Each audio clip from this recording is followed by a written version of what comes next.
سب سے پہلے بار ایک انسان کے ذہن میں جنم لیتی ہے. ایک انسان سارے انسانوں میں، ایک شخص ساری دنیا میں. وہ شخص کو کیا سفلتا مل سکتی اگر وہ تلوار کے زور پہ اپنی آئیڈیا پھیلائیں گا؟ آپ کو اپنی تلوار کو ڈھونڈنا پڑے گا. تھامس کیلر کہہ رہے، کون سی تلوار؟ حق کی، رحمت کی. اللہ تعالیٰ فرماتے سورہ نحل میں، سورہ نمبر 16 آیت نمبر 125 میں، ادعو الی سبیل ربک بالحکمہ والموعظۃ الحسنہ وجادلہم باللتی احسن.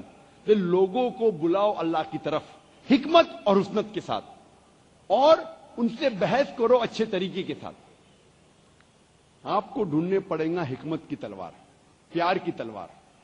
اگر ہمارے پاس لوہے کی تلوار ہوتی تھی، اسٹیل سارڈ، پھر بھی ہم کسی کو زبردستی کر ہی نہیں سکتے، کیونکہ ہمارے مذہب میں کسی کو زبردستی مسلم بنانا حرام ہے.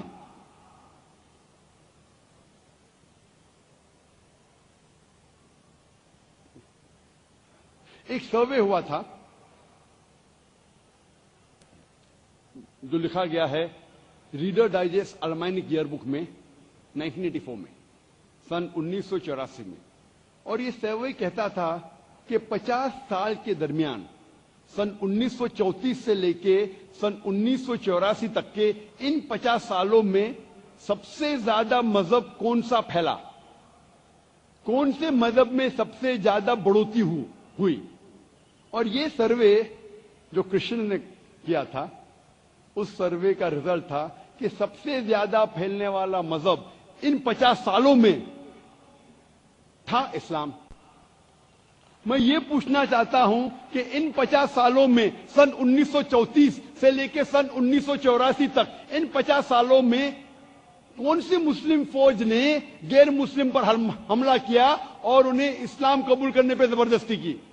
میں جاننا چاہتا ہوں کہ کون سے مسلمان نے تلوار استعمال کی غیر مسلمانوں کو اسلام بنانے کے لیے، مسلم بنانے کے لیے؟ اور عیسائیت صرف 47%، صرف 47. اسلام 235% بڑھا، عیسائیت صرف 47%، 47%. آج کی میڈیا اکثر کہتی ہے کہ اسلام خواتین کو حقوق نہیں دیتا.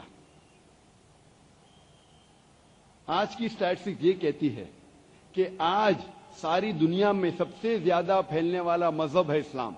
امریکہ میں سب سے زیادہ پھیلنے والا مذہب ہے اسلام. یورپ میں سب سے زیادہ پھیلنے والا مذہب ہے اسلام.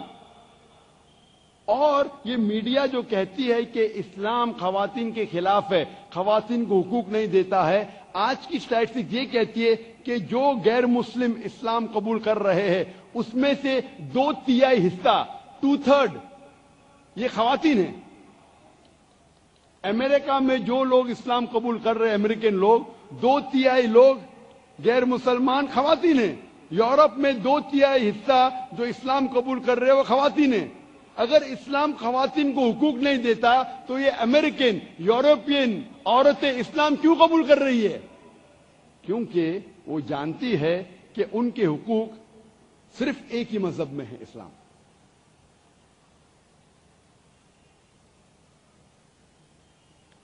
اور یہ جو اسلام کے خلاف زہر پھیلنے کا جو میڈیا کا 9/11 کے بعد، سپٹمبر 11 کے بعد، 2001 کے بعد اور بڑھ گیا. اور جتنا وہ زہر پھیلا رہی ہے، خصوصاً 11 سپٹمبر کے بعد، 2001 کے بعد جس طریقے سے میڈیا اسلام کے خلاف زہر پھیلا رہی ہے، اسی لیے جہاد نمبر 1 پہ آ گیا اور باقی سوالات نیچے چلے گئے.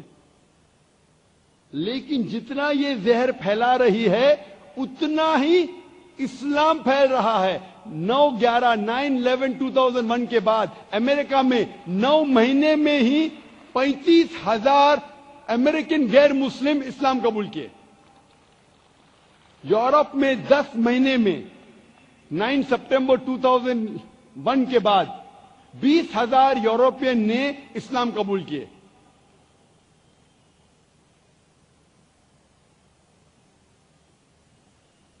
جتنا زہر پھیلا رہی ہے اتنا ہی اسلام پھیل رہا ہے. اسلام کی فطرت میں ہے, اسلام کی فطرت میں قدرت نے لچک دی ہے, اسلام کی فطرت میں قدرت نے لچک دی ہے, جتنا تم دباؤ گے اتنا ہی ابھرے گا.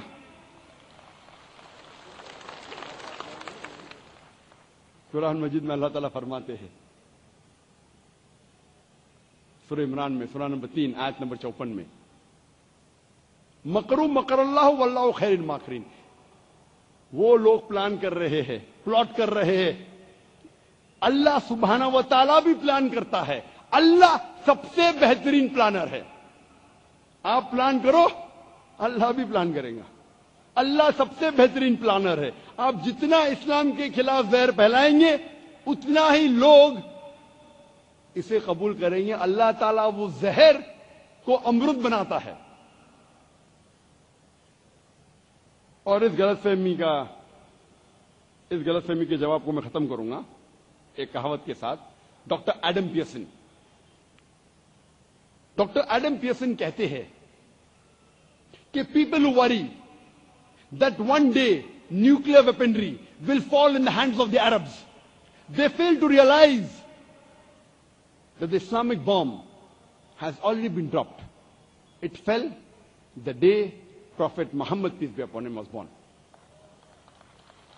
ایڈم پیئرسن کہتے ہیں وہ لوگ جو گھبراتے ہیں کہ ایک دن نیوکلیر بم عربوں کے ہاتھ میں لگ جائے گا, وہ یہ نہیں جانتے کہ اسلامک بم, سلامتی کا بم, امن کا بم گر چکا ہے. وہ اس دن گرا جس دن محمد صلی اللہ علیہ وسلم پیدا ہوئے. آپ سامنے دیکھو نا. اسلام کے متعلق پانچواں سب سے عام سوال ہے, اسلام میں مردوں کو ایک سے زیادہ بیوی رکھنے کی اجازت کیوں ہے؟ 9/11 کے پہلے, 2001 کے پہلے یہ ٹاپ آف دا چارٹس تھا, نمبر 1 پہ تھا. میری پرانی کتاب آپ دیکھیں گے, نمبر 1 پہ تھا, وائی از پالیگمی الاؤڈ ان اسلام. اسلام میں مردوں کو ایک سے زیادہ بیوی رکھنے کی اجازت کیوں ہے؟ نمبر 1 تھا. 9/11 کے بعد یہ نمبر 5 پہ آ گیا. ٹاپ آف دا چارٹس میں اوپر نیچے ہوتا ہے. جس طریقے سے میڈیا اسلام کے خلاف زہر پھیلا رہی, اس طریقے سے یہ ٹاپ آف دا چارٹ بدلتے رہتا ہے. میں جواب دینے کے پہلے یہ صاف ظاہر کرنا چاہتا ہوں کہ قرآن ایک واحد مذہبی کتاب ہے ساری دنیا میں جس میں صاف طور پہ لکھا ہے کہ آپ صرف ایک عورت سے شادی کرو. آپ کوئی بھی مذہبی کتاب پڑھ سکتے, چاہے رامائن, ویدا, بائبل, یہودی کی کتاب, عیسائی کی کتاب, ہندو کی کتاب, کوئی بھی کتاب میں یہ نہیں لکھا ہے کہ آپ صرف ایک عورت سے شادی کر سکتے قرآن کے علاوہ. آپ جب رامائن پڑھیں گے اس میں لکھا ہے کہ شری رام کے والد راجا دشرت کی ایک سے زیادہ بیوی تھی. جب آپ مہابھارت پڑھیں گے, مہابھارت میں شری کرشن کی کتنی بیوی تھی؟ 4, 10, 100, 1000, 16,108. جب شری کرشنا کی 16,108 بیویاں ہو سکتی ہے تو ہم مسلمان کی زیادہ سے زیادہ 4 کیوں نہیں ہو سکتی؟ تو ہندو مذہب میں آپ جتنی بیویاں چاہیں آپ رکھ سکتے ہیں, کوئی بھی ممانعت نہیں ہے. آپ جب یہودی کی کتاب پڑھیں گے, عیسائی کی کتاب پڑھیں گے, تورا پڑھیں گے, بائبل پڑھیں گے, اس میں لکھا ہے کہ ابراہیم علیہ السلام کی 3 بیویاں تھیں, سلیمان علیہ السلام کی 700 بیویاں تھیں. یہودی مذہب میں آپ جتنی بیویاں چاہے رکھ سکتے ہیں. وہ بنشم گن یہودا, ربائے گرشم بن یہودا 11ویں صدی میں ایک سائنوڈ پاس کیا, ایک حکم جاری کیا کہ یہودی صرف ایک بیوی رکھنا چاہیے. لیکن سن 1950 تک کے جو یہودی مسلمانوں کے دیشوں میں رہتے تھے اسے کہتے تھے سیفریڈک کمیونٹی.